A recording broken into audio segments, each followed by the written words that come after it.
William, can I tell you a story before we start today's episode? Of course, Sarah. I love your stories. Go ahead. So last week, I met an old friend of mine at a coffee shop. Oh, nice. Someone from university? Yes, exactly. And she looked successful. She had a great job, a lovely family. Everything looked perfect from the outside. That sounds wonderful. So what happened? We started talking, and after a few minutes, she just looked at me and said, "Sarah, I don't even remember the last time I did something just for myself." Wow, that's heavy. She said she spends every single day taking care of her job, her kids, her husband, her parents, but never herself. I think a lot of people feel exactly like that, honestly. And the more we talked, the more I realized this isn't just her story, it's the story of so many people around the world. I agree. We're taught to work hard, help others, and be responsible, but rarely taught how to care for ourselves. That's exactly why today's episode is so important. Welcome back to English Flow Podcast. I'm Sarah. And I'm William, and today we're talking about something that touches everyone's life, loving yourself first. Yes, and by the end of this episode, you'll understand why this isn't selfish, it's actually necessary. We'll talk about what self-love really means, the biggest myths around it, the difference between self-love and self-care, warning signs, practical daily habits, and even a simple ritual you can start today. So if you've ever felt exhausted from giving to everyone except yourself, this episode is for you. Grab a cup of tea, get comfortable, and let's dive into this journey together. Let's get started. So, William, when people hear love yourself, what do you think they usually imagine? Honestly, I think most people imagine something like bubble baths, face masks, or maybe a spa day. Right, and those things are nice, but they're not what self-love actually means. So what is it really then? Self-love is how you treat yourself when nobody's watching. It's the voice you use with yourself in your own head. That's a powerful way to put it. Think about it. If you talk to yourself the way you talk to your worst critic, that's not self-love, that's self-punishment. I think we've all done that at some point, replaying our mistakes over and over in our heads. Exactly. So here's a simple question for you listening right now. Would you ever talk to your best friend the way you talk to yourself? That question really makes you stop and think. If the answer is no, that's your first sign that your relationship with yourself needs a little more kindness. So self-love is really about respect, patience, and kindness toward yourself. Exactly. It's choosing yourself without guilt and treating your own needs as valid. I like that. It's not about being perfect, it's about being kind to yourself while you grow. And here's something important. Self-love isn't a destination you arrive at one day. It's a practice you return to again and again. That's such a relieving thought because it means you don't have to get it perfect from the start. Right. Some days you'll feel confident and kind to yourself, and other days you'll struggle, and both are completely normal. I think that honesty is something people rarely hear. Beautifully said, William. So, William, one of the biggest reasons people avoid self-love is guilt. They feel like it's selfish. Yes, I hear this all the time. People think putting themselves first means ignoring others. Let me share a story that changed how I see this completely. Please go ahead. A few years ago, I read about airplane safety instructions. You know, put on your own oxygen mask before helping others. Oh, that's such a well-known example. But have you ever really thought about why that rule exists? I guess because if you pass out, you can't help anyone else either. Exactly, and that's the whole point of self-love. You can't pour from an empty cup. That's such a simple but powerful way to explain it. If you're constantly drained, exhausted, and running on empty, you actually have less to give the people you love. So taking care of yourself first isn't selfish, it's what allows you to show up fully for others. Exactly. Self-love isn't the opposite of caring for others, it's what makes real caring possible. I think a lot of listeners needed to hear that today. There's also a difference between selfishness and self-respect, and people often confuse the two. Can you explain that difference a little more? Of course, selfishness means taking from others without caring how it affects them, but self-respect simply means protecting your own well-being. So resting isn't selfish, saying no isn't selfish, and setting a boundary isn't selfish either. Exactly. Those are simply acts of self-respect, not acts against other people. That distinction really clears things up. So here's a question for you. What would change in your life if you stopped feeling guilty about taking care of yourself? That's worth thinking about for a moment. Let's move on now and talk about something people often confuse with self-love, and that's self-care. Yes, let's clear that up too. William, do you think self-love and self-care mean the same thing? I used to think so, but I don't think they're exactly the same anymore. You're right, they're connected, but they're not identical, and understanding the difference actually matters a lot. So how would you explain the difference? Self-care is the action, things like resting, eating well, exercising, or taking a break when you're tired. And self-love is more like the reason behind those actions. Exactly. Self-love is the belief that you deserve that care in the first place. Oh, that's an interesting way to look at it. You can do all the self-care activities in the world, like face masks and bubble baths, but if deep down you still believe you're not enough, that's not real self-love. So someone could practice self-care every day and still struggle with self-love underneath. Exactly. That's why real change starts with your inner beliefs, not just your outer habits. That makes so much sense because actions without belief don't really last long. Right, but the beautiful thing is, small, consistent self-care actions can actually help build self-love over time too. So they support each other even though they're not exactly the same thing. Exactly. Think of self-love as the foundation and self-care as the daily bricks you place on top of it. I really love that image. It makes the whole idea so much clearer. Now that we understand this difference, let's talk about how to actually notice when your self-love needs some attention. Yes, let's look at the warning signs. William, how do people even know if they're not loving themselves enough? That's a great question because it's not always obvious. True. Sometimes it hides behind everyday habits that seem completely normal. Can you give an example? Sure, one common sign is always saying yes, even when you're exhausted or don't really want to. Oh, I know that one personally, saying yes just to avoid disappointing people. Another sign is constantly comparing yourself to others on social media and feeling like you're never enough. That's such a common trap in today's world. A third sign is ignoring your own needs, like skipping meals, sleep, or rest just to finish everything on your list. I think many of our listeners can relate to at least one of these.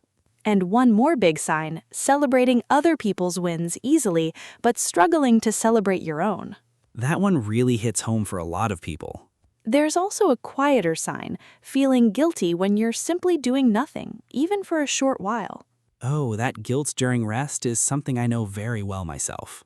It's interesting because rest doesn't need to be earned, but so many of us were taught that it does. That belief probably comes from childhood or maybe from the culture around us. Exactly. And one more sign worth mentioning is staying in situations, jobs, or relationships that drain you, simply because leaving feels too uncomfortable. That's a big one because it often takes years for people to even notice that pattern. The good news is, once you notice these patterns, you can start changing them one small step at a time. So awareness is really the first step towards self-love. Exactly. You can't change what you don't notice. All right, so now that we know the signs, let's talk about the excuses that often keep us stuck. William, what's the most common excuse you've heard when it comes to avoiding self-love? I think the biggest one is, I don't have time for myself. That's such a familiar one, but here's the truth. Self-love doesn't always require extra time. It often just requires a shift in attention. What do you mean by that exactly? For example, instead of scrolling your phone mindlessly for 10 minutes, you could use those same 10 minutes to breathe, stretch, or simply sit quietly. So it's not about finding new time, it's about using the time you already have differently. Exactly. Another common excuse is, I'll focus on myself once everything else is done. But everything is never really done, is it? Right. There's always another task, another responsibility, so waiting for the perfect time often means waiting forever. That's such an honest way to put it. A third excuse people often say is other people need me more than I need myself. That one is especially common with parents, caregivers, and people in helping professions. Exactly. But remember what we said earlier, you can't pour from an empty cup, so ignoring yourself eventually affects the people who depend on you too. So these excuses feel reasonable on the surface, but they often lead to burnout over time. Exactly. And recognizing these excuses is really the first step towards breaking free from them. All right, now let's get practical and talk about how to actually start loving yourself. Yes, let's move into real habits now. So, William, what's one simple habit that really helped you personally? Honestly, it was starting to say no without over-explaining myself. That's such an important skill. Saying no is a full sentence. You don't need a long excuse. Exactly, and it felt strange at first, but it slowly became empowering. Another simple habit is talking to yourself with kindness, especially after making a mistake. Instead of saying, I'm so stupid, you could say, I made a mistake, and that's okay, I'm learning. That small shift in language changes everything over time. What about setting boundaries? Do you think that's part of self-love too? Absolutely. Boundaries protect your energy, and they teach people how to treat you. I love that. Boundaries aren't walls, they're actually acts of self-respect. Another powerful habit is spending a few minutes alone every day, just checking in with yourself. You mean like asking yourself, how am I really feeling today? Exactly. Most people rush through their whole day without ever asking themselves that question. That's such a small thing, but it could make a huge difference. Another habit worth mentioning is limiting comparison, especially on social media, since comparison quietly steals your sense of self-worth. That's so true, and even unfollowing accounts that make you feel worse about yourself can be a genuine act of self-love. Exactly. Protecting your mind is just as important as protecting your body. What about forgiving yourself? Do you think that plays a role too? A huge role. Holding on to guilt from past mistakes keeps you stuck, while forgiveness allows you to actually grow forward. I think forgiveness is something people give to others so easily, but rarely give to themselves. Exactly. And finally, celebrate small wins. Don't wait for something huge to feel proud of yourself. Even something like finishing a task or getting through a hard day counts. Exactly. Self-love grows through small, consistent actions, not one big dramatic change. I think that's such an encouraging way to look at it. Now let's talk about how self-love actually shows up, or sometimes doesn't show up, in our relationships with others. That's such an important part of this conversation. William, do you think the way we treat ourselves affects the way we treat others? Definitely. I think it affects everything, from friendships to romantic relationships to how we work with colleagues. Exactly. When you don't value yourself, it becomes very easy to accept being treated poorly by others too. That's true, because if you don't believe you deserve respect, you won't expect it or ask for it. On the other hand, when you truly value yourself, you naturally attract relationships that reflect that same respect. So self-love almost acts like a filter for the kind of relationships that come into your life. Exactly. And it also changes how you show up in relationships, because you're not seeking validation, you're simply sharing your life with someone. That's such an important distinction, needing someone versus choosing to be with someone. Right. When your sense of worth comes from within, relationships feel lighter, healthier, and much less stressful. I think this applies to friendships too, not just romantic relationships. Absolutely. People who love themselves tend to build friendships based on mutual respect rather than constantly seeking approval. This really shows how self-love isn't just personal, it actually ripples out into every part of life. Exactly. And that brings us perfectly to a story about someone who experienced this transformation firsthand. I love a good transformation story. Let's hear it. So there was a woman named Amara who spent years putting everyone else before herself. I feel like a lot of people will relate to her already. She worked long hours, took care of her family, and always said yes to every request from friends. That sounds exhausting, just hearing about it. One day, she got sick, not seriously, but enough to force her to stay in bed for a whole week. Sometimes our bodies force us to slow down when we don't do it ourselves. During that week, she had nothing to do but rest, and for the first time in years, she asked herself, what do I actually want? That's such a powerful question to finally ask yourself. She realized she hadn't asked herself that question in almost a decade.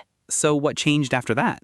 She started small, 10 minutes of reading just for herself, short walks, saying no to plans she didn't enjoy. Small changes, but clearly meaningful ones. At first, some people around her felt confused, even a little upset, because she wasn't always available anymore. That's often the hardest part, dealing with other people's reactions to your growth. True, but she stayed consistent, and slowly, the relationships that mattered actually grew stronger, not weaker. That's such an encouraging outcome. Over time, she felt more energized, more confident, and surprisingly, her relationships actually improved too. That makes sense because she wasn't running on empty anymore. Exactly. She once told me, I thought loving myself would make me selfish, but it actually made me kinder to everyone around me. That's such a beautiful way to end that story. Her journey shows us that self-love isn't a luxury, it's something that quietly transforms every part of your life. I think everyone listening can take something from Amara's story today. Now, let's give our listeners something simple they can actually start doing today. Yes, let's talk about a small daily ritual. William, if someone wanted to start practicing self-love today, what's one simple ritual they could try? I really love the idea of a short morning check-in, just 2 or 3 minutes. That sounds simple enough for anyone to try. How would that actually work? You simply ask yourself 3 questions. How do I feel today? What do I need today? And what's one kind thing I can do for myself today? I love that. It takes almost no time, but it creates real awareness. Exactly, and you could write the answers down or just think about them quietly for a moment. Another simple ritual is writing down one thing you're proud of yourself for every single night before bed. That's a lovely way to end the day, focusing on progress instead of only mistakes. Right, and you could also try saying one kind sentence to yourself in the mirror each morning. I know that might feel strange for many people. It definitely can, but with practice, it starts to feel completely natural and even comforting. I think the key with all of these rituals is consistency rather than perfection. Exactly. You don't need to do all of them every day, just choose one and let it become a small anchor in your routine. That feels very achievable, even for someone with a busy schedule. Now, let's wrap everything up with a recap of everything we covered today. Yes, let's bring it all together. All right, everyone, let's quickly recap what we talked about today. We started by learning that self-love means how you treat yourself when no one's watching. We then busted the myth that self-love is selfish, remembering that you can't pour from an empty cup. We also learned the difference between self-love and self-care, where self-care is the action and self-love is the belief behind it. After that, we looked at common signs that show your self-love needs a little more attention, along with the excuses that often keep us stuck. We shared simple daily habits like setting boundaries, kind self-talk, limiting comparison, and celebrating small wins.